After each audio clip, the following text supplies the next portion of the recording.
قرآن وہی ہے، وہ نہیں بدلا، پڑھنے والے بدل گئے ہیں۔ وہ ایسے پڑھنے والے تھے، زندگیاں جو پڑھتے ہیں ان کے رکوع، ان کے سجود، ان کا قیام اللیل، ہم کبھی کبھار بیٹھ کے دنگ ہو جاتے ہیں، حیران ہو جاتے ہیں۔ تو یہ چیزیں صرف دنگ ہونے کی نہیں ہے، یہ چیزیں صرف حیران ہونے کی نہیں ہے، بڑے دکھ کی باتیں ہیں کہ آج ہم ان کے وارث بنے۔ اسی قرآن سے انہوں نے جو لیا، زندگیاں کیسی تھی، اور آج ہم جو لینے والے ہیں ہماری زندگیاں کیا ہیں۔ جس طرح صدقے کے، جہاد کے، تبلیغ کے سارے معاملات کے لیے انہوں نے مثال قائم کر دی، اسی طرح ان کی اخلاقیات کتنی اعلیٰ تھی۔ کبھی ان کی زبانوں پر برے تذکرے نہیں آئے، کبھی کوئی لعن و طعن، کوئی طعن و تشنیع۔ تو یقین جانے ہمارے ہاں تو ہم کسی کے عیوب تلاش کرتے ہیں، موقع ملے ہم تلاش کرتے ہیں۔ کیوں تلاش کرتے ہیں؟ کہ یہ اچھالنے ہیں، جس کو نہ بھی پتا ہو اس کو بھی بتانے ہیں۔ اور کیوں یہ سارا کام کرنا ہے؟ کہ اس کو ذلیل کرنا ہے۔ میں ابتدا میں آپ کے سامنے ذکر چکا، اس سوچ کے پیچھے کتنی بڑی حماقت ہے۔ کیا ذلتیں عزتیں ہمارے ہاتھ میں ہیں؟ اگر ہمارے ہاتھ میں نہیں، رب رحمان کے ہاتھ میں ہے، تو پھر ان ملعون کاموں کا فائدہ کیا ہے؟ فائدہ تو کچھ بھی نہیں ہونا، نقصان ہی نقصان ہے۔ جب نبی کریم علیہ السلام کے اصحاب نے یہ چیزیں سنی، سمجھی، یقین جانے وہ کتنے عظیم لوگ تھے، کیسے وہ سمجھ گئے۔ انہوں نے حرام قرار دے دیا اپنی زبانوں پر کسی کے عیوب اچھالنے کو۔ حدیث کی ابتدا مصنف ابن ابی شیبہ ہے، کتاب الجہاد ہے، امام صاحب ایک چیپٹر لائے جس کا نام رکھا کہ حل یقام الحد علی المسلم فی بلاد العدو، کہ کوئی مسلمان ہے، اسلامی حکومت ہے، لیکن کوئی اس حکومت سے نکل کر اہل کفر کے علاقے میں چلا جائے اور وہاں جا کے کوئی گناہ کا کام کرے، تو کیا شرعی خلیفہ اس پر کوئی وہاں پہ سزا لگا سکتا ہے؟ یہ باب قائم کیا۔ نیچے حدیث لائے، سیدنا عمر کا زمانہ ہے، ایک مجاہدین کی جماعت کو انہوں نے روانہ فرمایا، اور مجاہدین کی جماعت کے جرنیل کے طور پر جس کا انتخاب کیا، وہ بھی وقت کا کوئی بہت بڑا عظیم انسان ہے، شرحبیل بن سبت جس کا نام ہے۔ آپ نے اس کو روانہ فرمایا کہ آپ جائیں، آپ اس قافلے کے امیر ہیں، آپ کو فلاں خطے پہ پہنچ کر جہاد کرنا ہے۔ حدیث میں آتا ہے کہ وہ قافلہ نکلا، پڑاؤ ڈالا، رکے ایک جگہ پر، تو وہاں رکنے کے بعد وہ علاقہ تو اہل کفر کا تھا، کافروں کا تھا۔ شرحبیل جو قافلے کا امیر تھا، اس نے کھڑے ہو کر اعلان کیا، فرمایا کہ سنو، یہاں پر کسی سے کوئی بھی غلطی ہو گئی، اپنے لوگوں کو کہا اس کی اطلاع مجھے دینی ہے، جس کی خامی دیکھو، جس کی برائی دیکھو، جس کے معاملات دیکھو، فی الفور میرے پاس لے کر آؤ۔ یہاں ہم نے کفر کے علاقے میں پڑاؤ ڈالا ہے، جو غلطی کرے گا میں اسے سزا دوں گا، کوئی غلطی چھپانی نہیں، لے کر آؤ میرے پاس۔ وہاں سے کسی نے پیغام لکھا، امیر المومنین، عمر کا دور اقتدار ہے، امیر المومنین، ہم نے اس خطے میں اس علاقے میں پڑاؤ ڈالا ہے، لیکن آپ کے مقرر کردہ امیر شرحبیل نے یہ پیغام جاری فرمایا ہے۔ حدیث میں آتا ہے کہ سیدنا عمر نے جب یہ بات پڑھی، اتنا غصہ آیا کہ پہلا جملہ یہ لکھا، شرحبیل لا ام لکا۔ یہ عربوں کی ایک بد دعا تھی، کاش تو اپنی ماں کو نہ پائے، ہم سندھی میں معنی کریں، اردو میں کریں، کاش تو یتیم ہو جائے، کاش تو سے تیری ماں بچھڑ جائے، کہ تو نے کیسا قانون جاری کیا گیا۔ رب العالمین فرماتے ہیں کہ کسی کی کوتاہی، کسی کا عیب دیکھو تو چھپا دو، اور آج تو تأمر قوما ستر اللہ ان یہتکو ستر اللہ، اور تو اپنی قوم کو کہہ رہا ہے کہ کسی کے عیب دیکھو تو چھپانے کی بات نہیں، فی الفور میرے پاس لے کر آؤ۔ فرمایا خبردار اپنی پالیسی بدل دو۔ وہ زمانہ ہوتا تھا جہاں پہ ذمہ داران ایسے ہوتے تھے، آج ہمیں کوئی آکے کوئی کسی کا عیب بتائے، ہم کہتے بڑا اچھا کام کیا، آئندہ ہو نا تب بھی بتانا۔ یقین جانے یہ سراسر بے دینی، ہم تو مسلمانوں کو معاف نہیں کرتے، ہم تو اپنے کلمہ پڑھنے والوں کو، کیونکہ آج تو ہم کفر کے علاقے میں رہتے نہیں ہیں، سارے مسلمان ہیں، حکام سے لے کے رعایا تک، بڑوں سے لے کے چھوٹوں تک، علماء سے لے کے عوام تک، لیکن آج کل ہماری مجلسوں میں کیا ہو رہا ہے؟ یقین جانے آج ان برائیوں سے نہ حاجی بچائے، نہ نمازی بچائے، نہ مولوی بچائے، نہ مفتی بچائے، نہ سیاستدان بچائے، لگے ہوئے ہیں۔ یہ زبانیں نہیں رہی، اس دور میں، دور حاضر میں زبان بندوق بن چکی ہے۔ جبکہ قرآن کہتا ہے کہ انبیاء، اصحاب، اولیاء وہ کبھی اپنی زبانوں پر کسی کے برے تذکرے نہیں لاتے تھے۔ ایک مثال سے ذرا غور کریں، نبی کریم علیہ السلام کے صحابی ہیں سیدنا حذیفہ بن یمان رضی اللہ تعالی عنہ۔ اول تو بات یہ ہے کہ اللہ کے حبیب علیہ السلام کے جو صحابہ تھے وہ تو اتنے بڑے علم والے تھے کہ اب قیامت تک ایسا علم والا نہیں آ سکتا۔ آپ جتنے بڑے امام سن رہے ہیں، امام ابو حنیفہ رحمہ اللہ، امام شافعی، امام مالک، احمد بن حنبل، امام بخاری، مسلم، ترمذی، نسائی، یہ سارے ان سے کچھ چیزیں نقل کرتے ہیں۔ امام بخاری نے کچھ اصحاب رسول سے کچھ باتیں نقل کی، کچھ امام مسلم نے نقل کی، کچھ دوسرے امام نے۔ یہ امت کے تمام تر علماء ناقل ہیں، اصل اس میراث کے، اس علم کے مالک اصحاب رسول تھے۔ یہ ساری دنیا میں جو علم کے چراغ نظر آتے ہیں صدیوں سے جاری و ساری ہے، ان کے اصل منبع اور مرکز اصحاب رسول تھے۔ اور اتنا علم تھا، آپ صحیح مسلم پڑھیں، کتاب الفتن پڑھیں، فتنوں کا باب پڑھیں۔ صحابی فرماتے ہیں سیدنا ابو زید رضی اللہ تعالیٰ عنہ، نبی کریم السلام نے فجر کی نماز پڑھائی، فجر کی نماز پڑھانے کے بعد کائنات کے تاجدار خطبے کے لیے کھڑے ہو گئے۔ کہتے ہیں ظہر تک خطبہ چلتا رہا۔ مولویوں والا خطبہ تو تھا نہیں کہ گھنٹے کے بعد گھڑی کو دیکھے میرا تو علم ختم ہو گیا، میرا تو موضوع ختم ہو گیا، یہ تو رحمت للعالمین ہے۔ فرمایا ظہر تک خطبہ چلا، منبر سے اترے، ظہر پڑھائی، پھر منبر پر چڑھے، پھر عصر تک خطبہ چلا۔ عصر کی نماز کا ٹائم ہوا، اللہ کے حبیب علیہ السلام منبر سے اترے، نماز پڑھائی، پھر منبر پر، مغرب تک خطبہ چلا، فجر سے لے کے مغرب تک۔ صحابی فرماتے فَأَخْبَرْنَا بِمَا هُوَ كَائِنٌ إِلَىٰ قِيَامِ السَّاعَةِ، قیامت تک جتنے جتنے بڑے معاملات ہونے تھے امر الہی سے، رحمت للعالمین سارے کچھ بتا دیے۔ یہ تو باقی صحابہ سارے علم والے ہیں، لیکن یہ بندہ جس کا میں احوال آپ کے سامنے ذکر کر رہا ہوں، یہ پھر ان اصحاب میں بھی خاص ہے۔ جیسے ہمارے بھی چہیتے دوست، یار، احباب بہت ہوتے ہیں، لیکن ان میں بھی کچھ خصوصی ہوتے ہیں جن سے ہم کوئی راز کی بات چھوڑتے نہیں، حتیٰ کہ گھر کی باتیں، بیوی بچوں کی باتیں بھی جا کے ذکر کرتے ہیں۔ اللہ کے حبیب علیہ السلام کی پیاروں میں سے جو چند تھے، ان میں ایک صحابی سنا حذیفہ بن یمان بھی ہے۔ سے مسلم کے اندر کتاب الفتن کے اندر ایک پورا چپٹر ہے، باب اخبار النبی صلی اللہ علیہ وسلم فیما تکون الی قیام الساعہ، اس میں حدیث ہے، یہ صحابی فرماتے اخبرنی رسول اللہ صلی اللہ علیہ وسلم بما هو کائن الی قیام الساعہ، نبی کریم اسلام نے مجھے قریب بٹھا کے بہت ساری چیزوں کی خبر دی، یہاں تک کہ فرماتے قیامت سے پہلے جتنے بڑے بڑے حادثے ہونے ہیں، اللہ کے نبی صلی اللہ علیہ وسلم نے مجھے سب کچھ بتا دیا۔ اور اس صحابی کا جو لقب کتب تواریخ کے اندر، کتب رجال کے اندر پڑا، رازدان رسول، نبی کریم اسلام کا رازدان بندہ۔ لیکن سوچ دیکھیں، حدیث میں آتا ہے کہ یہ وہ بندہ ہے وہ یہ سبق پڑھنے کے ہیں۔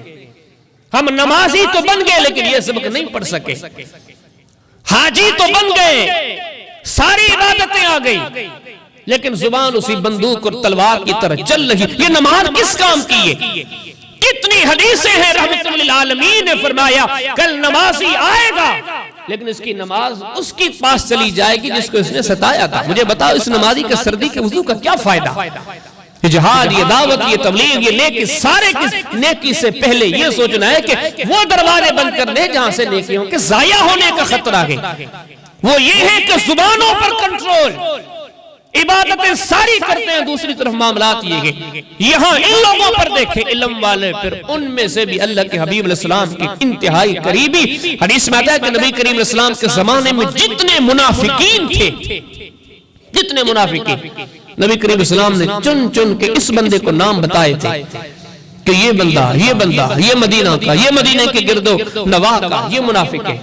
اللہ پاک قرآن حکیم میں فرماتے ہیں حبیب ہم نے آپ کو وحی دے کے اطلاع دیا کہ یہ سارے مومنین نہیں ہیں، ان میں سے کچھ منافقین بھی ہیں۔ پھر نبی کریم السلام نے وہ پورا سلسلہ حذیفہ بن یمان کو بتایا۔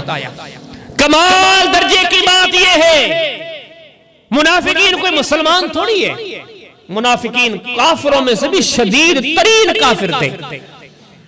اللہ پاک نے جہاں کافروں کا تذکرہ کیا ہے نا جہنم میں جانے کا، ان سے پہلے مالک نے منافقین کا تذکرہ کیا۔ قرآن ہے ان اللہ جامع المنافقین والکافرین فی جہنم جمیعا۔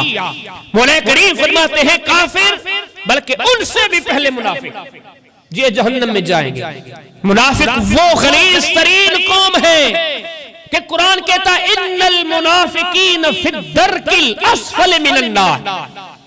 ہم کہتے ہیں ابو جہل برا، ہم کہتے ہیں عتبہ شیبہ ولیدہ برا، لیکن قرآن کہتا ہے کہ منافق ان سے بھی گئے گزرے تھے جہنم کے سب سے نچلے طبقے میں. رب تعالیٰ فرماتے ہیں کہ منافقین ہیں، دھوکہ کرتے ہیں اللہ کے حبیب علیہ السلام کے پاس، سامنے آئے اور بڑا کلمہ پڑھا ہم آپ کو رسول مانتے ہیں، ایمان لاتے ہیں، کلمے پڑھتے ہیں، اقرار کرتے ہیں، پھر یہاں سے اٹھ کر کافروں کے پاس جا کے کہتے ہیں ہم ان کو تو دھوکہ دے رہے ہیں. سورہ بقرہ کا آپ دوسرا رکوع پڑھیں، سارا ان منافقین کی اداؤں سے بھرا ہوا، حتیٰ کہ مالک نے سورۃ المنافقون کے نام سے پوری قرآن میں سورت اتاری ہے.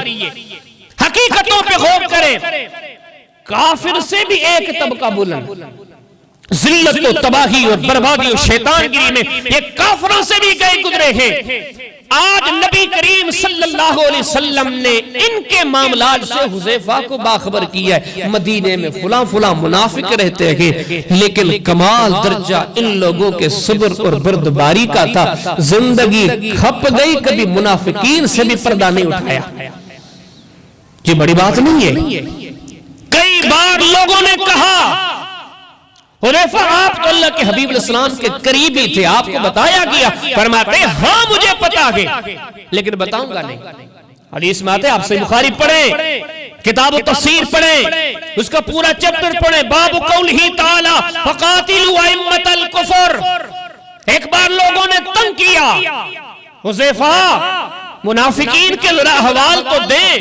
جب لوگوں نے زیادہ تنگ کیا فرماتے فلم یبک منہم الا اربع، اس پورے خطے میں اس وقت دنیا میں ان میں سے صرف 4 بچے ہیں، 4.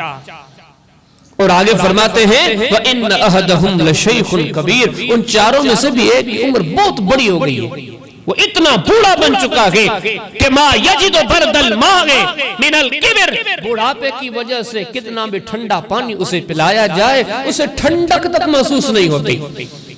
جسم کے حص والے اعضاء اتنے کمزور ہو گئے کہ نام نہیں بتاؤں گا. حتیٰ کہ اس بات آپ پڑھیں امام وقی کی کتاب الزہد، باب لے کر آئے، باب صفت المنافق. کوئی عام بندہ نہیں، امیر عمر سامنے بیٹھا ہے، امیر المومنین ہیں عالم اسلام میں، جہاں کہیں اسلام کا نام ہے امیر عمر وہاں کے امیر ہیں. انہوں نے کہا آپ بتائیں، فرمایا نہیں. یہاں تک کہ حدیث میں آتا ہے کہ سیدنا عمر کو اندازہ ہو گیا یہ منافقین کی حقیقت ظاہر نہیں کرتے، لیکن مدینے میں جنازے ہوتے ہیں تو یہ بندہ ہر جنازے میں شریک نہیں ہوتا، کیونکہ ان کو معلوم تھا کہ مومنین کے جنازے میں جانا ہے، لیکن جن کو عرش والے نے منافق قرار دیا ان کے جنازے میں نہیں جانا. حدیث میں آتا ہے کہ جب کوئی فوتگی ہوتی ہے لوگ اس کے جنازے نماز پڑھنے کے لیے جنازہ گاہ کی طرف جاتے ہیں، لیکن سیدنا عمر اس بندے کو دیکھتا ہے کہ دیکھو یہ جنازہ پڑھتا ہے یا نہیں پڑھتا. خود سیدنا عمر فرماتے ہیں کہ ایک بار کسی کی فوتگی کی میں نے خبر سنی، جنازے کا ٹائم ہو گیا، لوگ اکٹھے ہو رہے تھے، میں نے مسجد میں دیکھا سارے لوگ جنازے کی طرف جا رہے، میں نے مسجد میں دیکھا حذیفہ تو مسجد میں بیٹھے ہیں. میں نے مسجد کا رخ کیا، دیکھا حذیفہ تو یہاں بیٹھے، میں نے سمجھا شاید خبر نہ ہو، میں نے اطلاع دی. اللہ کے حبیب علیہ السلام کے صحابی حذیفہ آپ کو معلوم نہیں ہے فلاں بندہ وفات پا گیا، کہاں معلوم ہے. سیدنا عمر فرماتے میں نے کہا اس کی جنازے کی نماز ہونے والی ہے، میں اس طرف جا رہا ہوں، یہ کچھ کہا میں نے اور کہہ کر اٹھ گیا. حدیث میں آتا ہے کہ سیدنا عمر اٹھ کے چلے گئے، لیکن سیدنا حذیفہ بیٹھے رہے. عمر دروازے تک چلے گئے، حدیث میں آتا دروازے پر مڑ کے پھر دیکھا، دیکھو آج حذیفہ جنازے میں آتے ہیں کہ نہیں آتے. فرماتے دروازے پہ مڑ کے دیکھا حذیفہ تو نہیں اٹھ رہے. سمجھ گئے کہ اس بندے کا تذکرہ اللہ کے حبیب نے ان سے کیا ہے کہ یہ بندہ منافقین میں سے. واپس لوٹ کر آئے، کہا کہ حذیفہ بتاؤ کون کون سے منافق لوگ ہیں، لیکن زبانوں پر کنٹرول قابو، یہ وہ لوگ ہیں.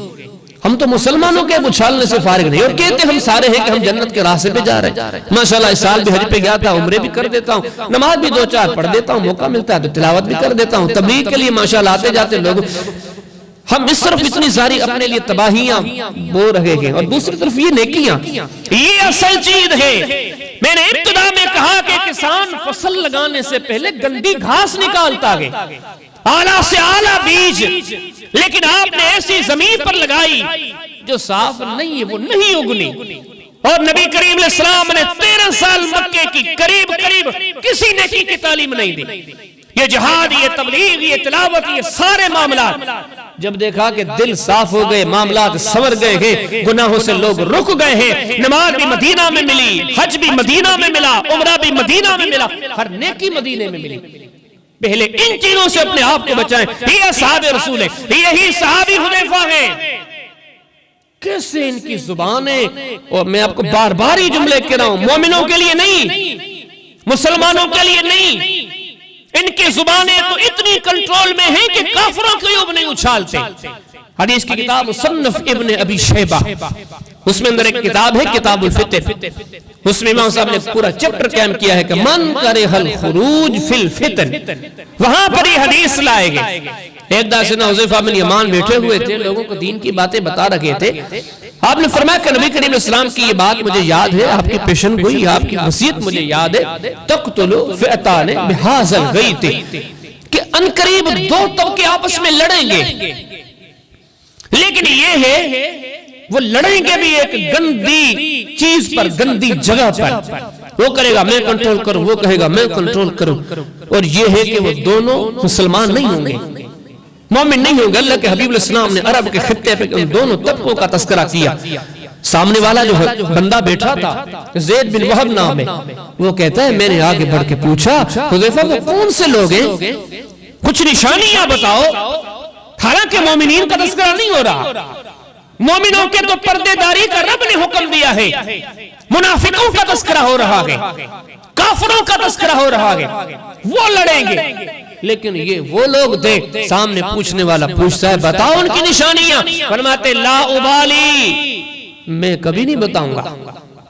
بندہ کو کہتا میں نے دوبارہ کہا حذیفہ بتائیں، فرماتے کہ نہیں میں نہیں بتاؤں گا. یہ لوگ تھے. حدیث کی کتاب مصنف ابن ابی شیبہ کے اندر سیدنا عمر بن عاص رضی اللہ تعالیٰ عنہ، وقت بھی کافی آگے جا رہا ہے، کوشش کرتا ہوں کہ جو تین حدیثیں پڑھ کے گفتگو ختم کروں. حدیث کی کتاب الادب المفرد کے اندر باب الغیبہ، نبی کریم اسلام کے پیارے صحابی ہے عمر بن عاص رضی اللہ تعالیٰ عنہ. آپ مسند احمد پڑھیں، حدیث عمر بن عاص کی سیریز پڑھیں. ابتدا میں اسلام لانے والا اور اتنا پکا ٹھکا مومن کہ پہلے دن سے اتنی عظیم سوچ کا مالک تھا. مسلمان بننے کے لیے آیا، نبی کریم السلام نے ہاتھ بڑھایا، فرمایا بیعت کرو میرے ساتھ. اس بندے نے ہاتھ بڑھایا، پھر ہاتھ پیچھے کر دیا. نبی کریم السلام نے فرمایا عمر کیا بات ہے، کلمہ نہیں پڑھنے چاہتے؟ کہا اللہ کہ ابھی پڑھنا تو چاہتا ہوں، لیکن یہ ضمانت دو کہ ماضی کے گناہ دھل جائیں. پہلے دن کا مسلمان ہے لیکن سوچ کتنی عظیم ہے. گناہوں کی فکر کے کلمہ تو پڑھ لوں لیکن وہ وبال سر پر ہو تو پھر یہ کلمہ کس کام کا. کائنات کے تاجدار نے فرمایا عمر تجھے معلوم نہیں ہے ان الاسلام یہدم ما کان قبل، کوئی توبہ کر کے کلمہ پڑھتا ہے تو اللہ اس کے ویسے ہی ماضی کے گناہ معاف کر دیتے ہیں. پھر اس بندے نے کلمہ پڑھا اور وقت کا وزیم انسان ہے، عبادتوں میں ریاضتوں میں. آپ صحیح مسلم پڑھیں، کتاب الایمان پڑھیں، پورا چپٹر ہے باب قول الاسلام یہدم ما کان قبل. امام صاحب حدیث لائے وہ عظیم لوگ وفات کے ٹائم آنکھوں میں آنسو دیکھے گئے. بیٹے نے پوچھا ابا آپ تو اللہ کے حبیب کے پیارے صحابی ہیں، ہمیں یاد ہے کہ نبی کریم اسلام نے آپ کے لیے بڑی بڑی بشارتیں دی ہیں، لیکن وہ اللہ والے بندے، اللہ کا ڈر رکھنے والے بندے. کہا بیٹے وہ ساری باتیں اپنی جگہ پر، لیکن جب مجھے دفن کرو تو دفن کر کے فی الفور مت لوٹنا، میری قبر پر لمبی دیر کے لیے دعائیں کرنا کہ قبر میں مجھ سے سوالات پوچھے جائیں تو مجھے جواب آ جائے. یہ سوچ ہے، یہ فکر ہے، یہ نظریہ ہے، لیکن زبانوں پر کتنا کنٹرول ہے. حوالہ میں آپ کے سامنے ذکر کر چکا، اپنے دوستوں کے ساتھ نکلے گئے. ان دنوں میں علاقے میں راستے کے باہر کسی مردار خچر کی میت دیکھتے ہیں، مردار دیکھتے ہیں، مرا ہوا خچر پڑا ہوا ہے. آپ اپنے احباب کو نصیحت کرنے کے لیے رک گئے. آپ نے فرمایا سنو لَأَن يَأْكُلَ أَحَدُكُمْ مِنْ هَذَا الْبَغْلِ، کوئی تم میں سے اس مردار خچر سے گوشت کھا لے، حتی یملا بطنا، اتنا کھا لے کہ پیٹ بھر کر کھا لے، خیر لہو من ان یأکل من لحم اخیہ المسلم، وہ اس سے بہتر ہے جو مسلمانوں کا گوشت کھاتا ہے. کہ مردار خچر کا گوشت کھائے نا، یہ ہلکی بات ہے، یہ بڑی بات ہے کہ کوئی مسلمانوں کا گوشت کھائے۔ وہ کیسے؟ فرمایا غیبت کو رب نے گوشت کھانے کے برابر قرار دیا گیا۔ قرآن نے کہا کہ اتنا بڑا جرم ہے غیبت کرنا، کسی کی عدم موجودگی میں اس کا برا تذکرہ کرنا، جیسے اپنے مسلمان بھائی کو کاٹ کے کوئی کھا جائے وہ اور کسی کی غیبت برابر۔ لیکن ہم تو بڑے شوق سے کر دیں، کوئی مجلس ہی ایسی نہیں جس مجلس میں یہ چیزیں نہ ہو۔ کسے کسے لوگ تھے زندگیوں میں نیکیاں چوٹی کی، لیکن ساتھ ساتھ ہر اس گناہ سے اپنے آپ کو بچا کر گئے جو سمجھتے تھے کہ یہ نقصان دہ ہوگا۔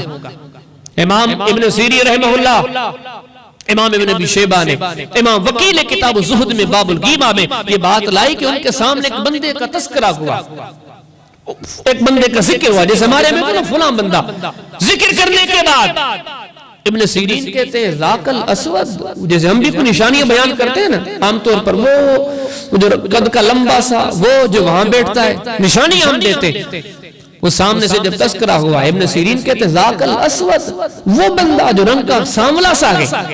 سامنے والے نے کہا کہ ہاں ہاں وہی اس کا تذکرہ کر رہے ہیں۔ یہ لوگ تھے، اتنا کہنے کے بعد ان کے شاگرد کہتے ہیں، میں دیکھتا ہوں کہنے لگے استغفر اللہ استغفر اللہ۔ غیبت کہتے ہی اس کو ہے جو کسی کی غیر موجودگی میں ایسی بات کی جائے جو اس مالک کو پسند نہ ہو۔ فرماتے ہیں کہ آج میں نے اس کا تذکرہ ایسے کیا کہ ساملا کہہ کر میں نے اس کا تذکرہ کیا، میں ڈرتا ہوں کہ میں نے غیبت تو نہیں کر لی۔ ان کے شاگرد کہتے ہیں میں دیکھ رہا ہوں بار بار اللہ کے حضور دعائیں مانگتے ہیں اور کہتے ہیں انی اخاف ان اکون قد اغتبت، میں اللہ سے ڈرتا ہوں، معافی مانگتا ہوں کہیں اس جملے کے نتیجے میں غیبت کرنے والا نہ بن جاؤں۔ یہ جانتے تھے، یہ سمجھتے تھے، آج تو گالی تھی ہوا میں اڑ گئی، غیبت کی مجلس کے ساتھ چلی گئی، لعن و طعن کیا وقت کے ساتھ ختم ہو گیا۔ لیکن جو فرشتے کندھے پر بیٹھے ہیں انہوں نے ایسی سیاہی کے ساتھ لکھ لیا ہے جو کبھی نہیں مٹے گا، ایسے دفتروں میں لکھا جا چکا ہے جو کبھی نہیں مٹے گا۔ ہم نے تو بات کے طور پر کہا اور کہہ دیا، لیکن عرش والے کے اصولوں کے تحت یہ جرم بن گیا، اس کا حساب دینا ہے۔ آج ہم کہاں بچے گے؟ ہماری مسجدیں دیکھیں، ہماری مجلسیں دیکھیں، ہماری حطاقیں دیکھیں، ہمارے ہاں سیاست دیکھیں، ہمارے ہاں مذہب دیکھیں، دور حاضر میں ہمارا فیس بک دیکھیں، ہمارا یوٹیوب دیکھیں، ہمارے کمنٹس دیکھیں، کہیں انگلی چلتی ہے کہیں زبان چلتی ہے، دوسروں کے خلاف چلتی ہی جاتی ہے۔ یاد رہے کہ محمد کریم علیہ السلام یا آپ سے پہلے انبیاء کی جماعت، اصحاب، ان سب کا نقش قدم کہتا ہے سیانے بنو، یہ دنیا بھی چلی جانی ہے، یہ مجلسیں بھی چلی جانی ہے، یہ دنیا کے اونچ اور نیچ کے معاملات بھی ختم ہو جانے ہیں، لیکن آپ کے کہے ہوئے کلمات رب کے امر سے لکھے ہوئے دفتر سے نہیں مٹ سکتے۔ آج اگر کسی نے کچھ کہا ہے تو کل اس کا حساب و کتاب ضرور ہونا ہے۔ سیانے وہ تھے جو اپنے جانی دشمن کے سامنے بھی اپنی زبان پر کنٹرول کرتے تھے، وہ جانتے تھے قتل کر رہا ہے یہ اس کا گناہ ہے، جواب میں زبان چلاؤں تو یہ میرا گناہ ہے، مجرم کو دیکھ کے میں بھی مجرم بنوں، ظالم کو سامنے دیکھ کے میں بھی مجرم بنوں، یہ عقل مندی تو نہیں ہے۔ تو میرے محترم دوستو، ساری باتوں کا، دونوں جمعوں کا، پچھلے جمعے کا، آج کے جمعے کا خلاصہ یہ ہے، آئیے سارے عبادت کے معاملات بعد میں آتے ہیں، اول اپنے آپ کو ان معاملات سے بچائیں جو عبادتوں کو ضائع کرنے والے ہیں، اور ان میں سب سے بڑا کردار ہماری زبانوں کا ہے۔ آج سے تہیہ کر لیں کہ اس زبان سے غیبت حرام ہے، طعن و تشنیع حرام ہے، کسی کی تذلیل و تحقیر حرام ہے۔ جب ہم اس کو حرام سمجھیں گے پھر عبادتوں میں لگیں گے، پھر ہی عبادتیں کام کی ہیں۔ اللہ پاک ہم سب کو عمل کی توفیق عطا فرمائے۔